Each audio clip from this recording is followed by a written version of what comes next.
날씨가 갑자기 추워졌습니다. 감기 걸리지 않도록 조심하십시오. 제가 이게 감기 기운이 있어요.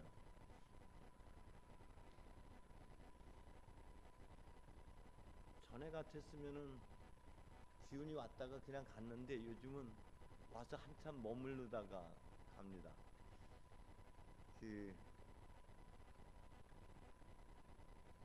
요즘 감기가 좀 안 좋으니까 여러분들 지금 따뜻하게 몸 따뜻하게 하십시오. 오늘 복음 말씀의 핵심은 하느님 나라에 대한 비유를 혼인잔치에 비유하고 있습니다. 하느님 나라.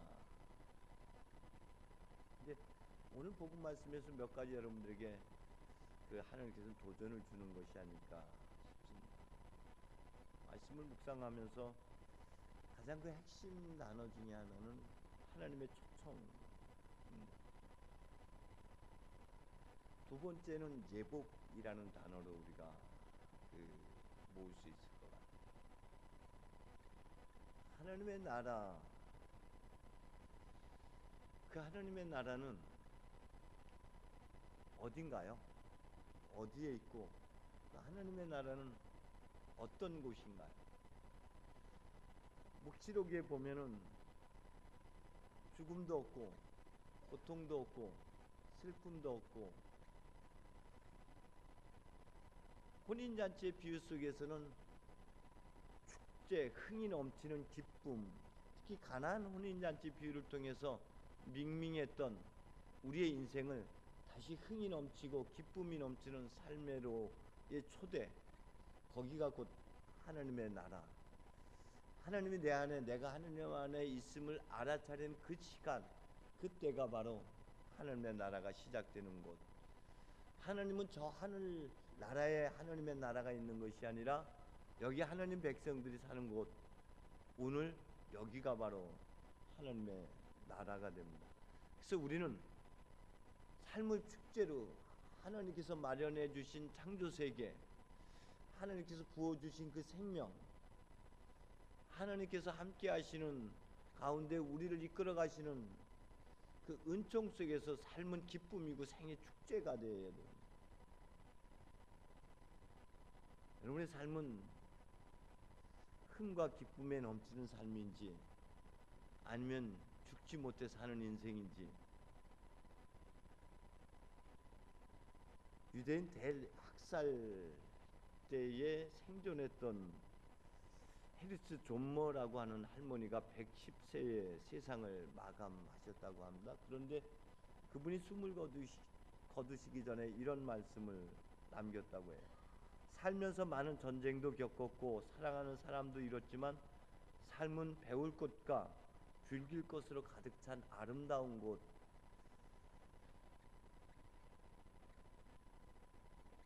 옆에 사랑하는 사람들이 학살당하고 죽임을 당하는 그런 모진 삶을 살아냈음에도 불구하고 여전히 생은 하나님의 선물이라고 고백을 합니다. 개똥밭에 굴어도 세상이 즐겁다, 세상이 낫다. 여기가 낫죠? 저기보단. 네.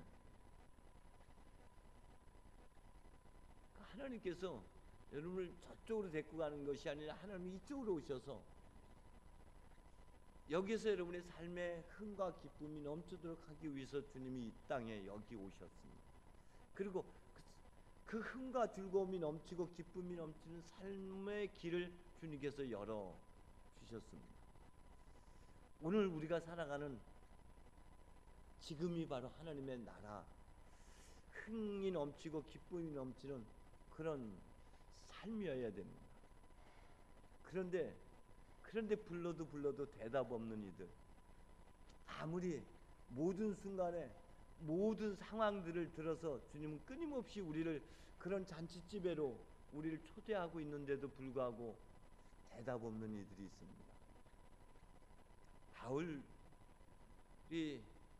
그런 고백을 하죠. 내가 유익하게 여겼던 것을 나는 쓰레기처럼 이제 여기게 됐다. 모든 걸 다 버렸다. 근데 그 바울이 알아차리고 나서야 버리게 됐던 그것을, 버려야 될 것들을 우리는 추구하고 있는 것이죠. 그것을 목숨보다 귀하게 생각하고 있다는 거예요. 탐진치가, 우리의 어리석음이, 우리의 무지가 사라져버릴 것들에 마음을 두고 있기 때문에, 그래서 하나님의 부름이 다가오지 않는 것이죠. 저는 이 본문을 가지고 기도하면서 첫 번째 떠올랐던 생각은 우리 조한산호 회장님이 저한테 보내준 그것이 하나 있었어요. 아리랑, 아리랑 고개를 넘어간다. 거기에서 이 아리랑이라는 것은 나를 알아차린 자의 기쁨이 아리랑. 그것을 다른 표현을 하면 성탄을 의미한다. 자기 정체성, 자기 존재의 본질을 알아차림이 아리랑이에요. 거기에 머물러 있는 것이 아니라 고개를 넘어가야 돼. 나를 넘어가야 돼. 나를 밟고 나를 넘어가는 자리가, 여러분, 우리로 가는 자리, 그게 나 없음으로 살아가는 자리, 거기에 참된 기쁨과 행복이 있는 자리입니다. 그것은 육체적인 죽음을 의미하는 것이 아니라 나의 영적 죽음을 의미하는 것이죠. 동일하게 그것을 같이 하고 있는 자리가 어디냐면은 여러분, 이 성찬의 전례가 됩니다. 성찬의 전례에 여러분 들어오기 전에 제일 먼저 하는 자리가 어디냐면은 예복을 갖추는 자리예요. 여기가 성찬의 전례가 잔치집이고 하나님의 나라입니다. 하나님의 나라의 궁극은 이 제대에 있습니다.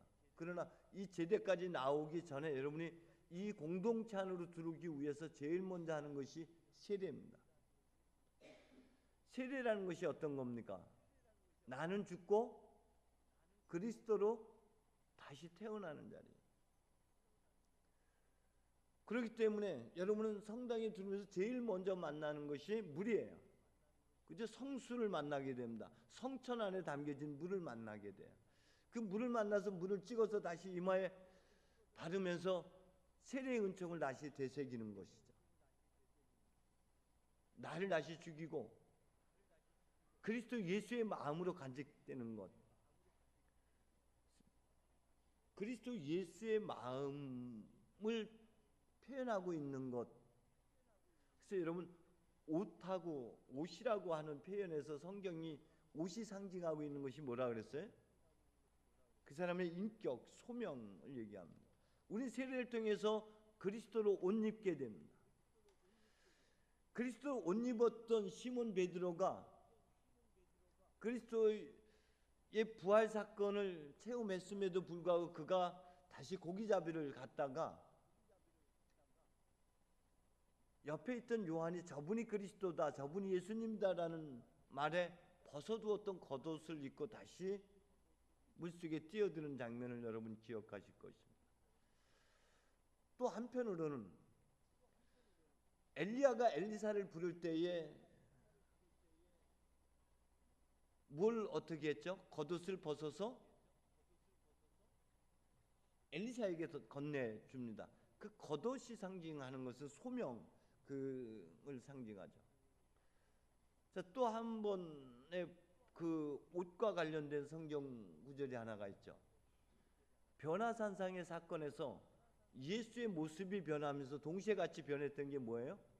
강조되는 것은 예수의 옷이, 그 어떤 마전쟁이도 쉬게 할 수 없을 정도로 그렇게 빛나는 옷으로 변화되었죠. 옷이 변화됩니다. 그 옷은 그 사람의 인격을 상징하고 소명을 상징하는 겁니다. 그 내면의 인격을 갖추어내는 것은 그리스도 예수의 마음을 간직하고 그리스도 예수께서 보여주셨던 그 길을 가는 것. 그 길이 어떤 것입니까? 빌립보서 2장에 보면은 그리스도이신 예수께서는 하나님이시면서 하나님이심을 포기하고 사람이 되셨고, 사람이 되셔서 더 자신을 낮추셔서 십자가에 죽기까지 당신 자신을 비워내셨다. 그것을 온유와 겸손이라고 표현한다면은 나 없음으로 살아가는 것, 나를 하나님의 산 제물로 드리고 모든 사람이 먹을 수 있는 양식을 내어주는 삶이 온유와 겸손의 삶인 것이고, 그것이 하나님의 제단으로 가까이 나오는 자리, 그것이 겉옷을 벗고 그리스도로 옷 입는 자리, 그것이 예복인 것이죠. 그 예복을 갖춰 있고 여러분은 한 걸음 한 걸음 제단을 향해서 나옵니다. 이 제대에는 메세베스를 향했던 어미소가 당도했던 곳이고, 예루살렘에 당도했던 예수님이 서 있던 곳 갈보리 산상을 의미하는 것이죠. 그것은 우리 철저하게 우리 자신을 비워내는 자리입니다. 그래서 말씀의 전례를 통해서 여러분 하나님께서 부르시는 것이죠. 오늘 초청장을 보낸 자리가 바로 그 자리입니다. 말씀의 전례를 통해서 우리는 그리스도 예수의 부름에 접하게 되고, 비로소 말씀에 비춰서 나란 존재가 누구인지를 비로소 알아차리게 되죠. 자신의 진면목, 자신의 본질을 되찾게 되는 자리, 자신의 정체성을 회복하는 자리, 달리 표현하면 사울에서 바울이 되는 자리, 시몬에서 베드로로 불려지는 자리, 야곱에서 이스라엘로 불려지는 그 자리가 여러분 오늘 초청장을 받은 그 자리고, 그리고 말씀 속에서 우리가 되찾아지는 자리가 5천 명을 먹이신 기적 사건이 가지고 있는 핵심입니다. 5천 명을 먹이신 기적 사건에서 하나님의 관심이 어디에 있었냐면은 목자 잃은 양들에게 있었어요. 그 목자 잃은 양으로 하여금 목자 자기 내면의 주인을 되찾아주는 자리가 나로 나의 본질을 되찾는 자리. 그렇다면은 나를 찾았으면, 날 알아차렸으면 여기서 끝나는 것이 아니라 길을 가야 돼서 어디서 와서 어디로 가는 길.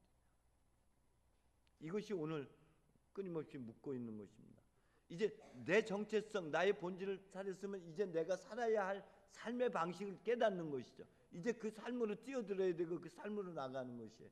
그게 성찬의 전례에서 이루어지는 일이죠. 그리스도이신 예수와 우리가 한 몸이 되는 것, 한 몸이 된다는 것은 그리스도께서 자신을 버리셨듯이 우리도 자신을 버리고 자신을 비워내고 우리로 살아가는 것, 나 없음으로 살아가는 것이 하나님과 그리스도와 일치된 삶을 사는 것. 이 성찬례 안에서 여러분 떡이 올려지고 내려지고 포도주가 올려지고 내려지고 하는 것 안에 그리스도 예수만이 아니라 우리 자신도 함께 찢겨지고 함께 나눠지고 함께 음료가 되고 함께 양식이 되어지는 자리.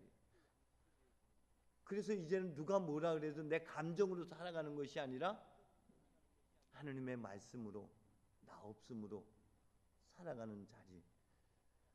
그 자리가 더없이 큰 기쁨과 보람과 즐거움이 있는 자리가 되는 것. 주는 것보다 받는 게 행복한 게 아니라 받는 것보다는 주는 게 더 행복하다. 여러분, 그것이 더없이 흥이 넘치고 기쁨이 넘치는 그런 자리인 것입니다. 이 땅에서의 삶은 바로 나 없음으로 살 때만 흥이 넘치고 기쁨이 넘치고 행복이 넘치는 거예요. 그 부르심의 자리가 두 번째 거리에 있는 사람들이에요. 성경에서 예수님은 어떻게 표현되고 있냐면 길 위에서 길을 가는 사람으로 표현되고 있습니다. 늘 주님은 길 위에서 길을 가시면서 사람을 부르시죠. 그런데 길 위에 있지만 길을 가지 못하는 이들이 있습니다. 먼 길을 가는 탕자 같은 삶을 살아가는 사람이 있는가 하면은 길 위에서 포도원 위에서 나와 있듯이 서성이나 할 일 없이 서성이는 삶을 살아가는 사람이 있는가 하면은 길 위에서 길을 가지 못하고 세관장의 의자에 앉아 있는 사람이 있는가 하면 길 위에 엎드려서 구걸하는 사람들이 있습니다. 이것은 4천 명을 먹이신 기적 사건에서 이렇게 표현합니다. 저들이 길을 가다 넘어져서 지쳐서 쓰러질까 봐 나는 치근진 심으로 말미암아 그들에게 먹을 것을 제공해 줍니다. 그것이 하나님의 부르심의 자리입니다. 길애로 부르심의 자리. 그 길이 그리스도께서 걸어가신 나 없음의 길입니다. 철저하게 나를 비워내는 그 자리가 가장 큰 기쁨과 행복, 즐거움이 넘치는 자리. 그렇기 때문에 여러분 자신을 넘어서지 않으면, 나를 내가 밟고 넘어서지 않으면, 남이 밟고 넘어서면은 아파. 내가 나를 밟고 넘어가야 돼. 내가 가졌던 틀, 내가 가졌던 가치관, 내가 가졌던 고정관념들, 이걸 깨고 넘어가는 사람들만이 참된 행복과 즐거움, 바로 여기가 하나님의 나라고, 여기가 기쁨이 넘치고 행복이 넘치는 그런 삶을 살아갈 수 있을 것이라고 믿습니다. 매일같이 이번 한 주간에도 여러분 어떤 사건과 상황 속에서 그들과 그 상황과 싸우려 하지 말고 자기 자신과 싸우는 여러분 되셨으면 좋겠습니다. 그리고 나를 깼으면 좋겠어. 내가 깨지는 곳이 하나님의 나라예요. 내가 깨지지 않고 상대방이 깨지는 자리는 화가 몰려오는 자리고요. 내가 깨어지고 내가 지고 내가 죽는 자리. 매일 죽고 매일 그리스도로 부활하신 여러분 되시기를 간절히 소망합니다. 기도하겠습니다. 주님, 우리가 무엇이 간데 우리를 하나님의 자리에 세워주셨습니까? 그런 우리에게 하나님의 영, 하나님의 전부를 쏟아 부어주셨고 그 길을 가도록 주님께서 우리를 재촉하십니다. 주님, 걸어가셨던 그 길 우리도 걷게 해 주옵소서. 거기에 더없이 큰 행복과 더없이 큰 기쁨이 있음을 알게 해 주옵소서. 바울이 그러기에 주님 전부를 버렸고 그리스도 예수와 한 몸을 이루는 것을 소망했듯이 우리도 그 안에서 하늘의 뜻을 이루며 그리스도 예수께서 다 이루셨다 하시며 크게 소리쳤던 것처럼 우리도 삶에서 그런 날들이 매 순간 일어나게 해 주옵소서. 예수님의 이름으로 기도하옵나이다.